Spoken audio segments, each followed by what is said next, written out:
શરૂઆત કરીશું રાજકોટથી મળી રહેલા એક સમાચારથી। તો પુરુષોત્તમ પીપળિયાને દિવ્ય દરબારમાં જતા પોલીસે રોક્યા છે। રાજકોટથી આ ખબર મળી રહી છે।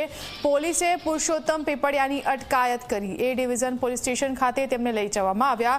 મારી અરજી હતી તે રદ કરીને મારી અટકાયત કરી છે, આવું પુરુષોત્તમ પીપળિયાનું કહેવું છે। સાથે તેમણે કહ્યું કે મને દિવ્ય દરબારમાં જતા રોકી શકાય નહીં।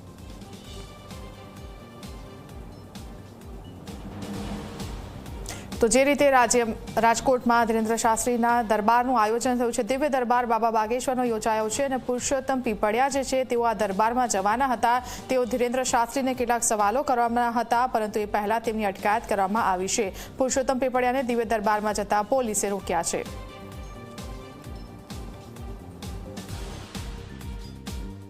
મારી અટકાયત કરવાનું મને કહે છે કે આ ઘરમાં રહેવાનું કહે છે, પણ મને બંધારણ જે અધિકાર આપ્યા છે કે કોઈ પણ અંધશ્રદ્ધા ફેલાવતો હોય તો એનો પર્દાફાશ થવો જોઈએ।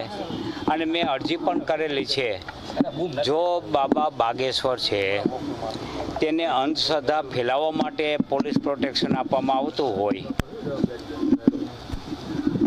ત્યારે એક આલોચક તરીકે એનો પર્દાફાશ કરવા માટે મને પણ પોલીસ પ્રોટેક્શન મળવું જોઈએ।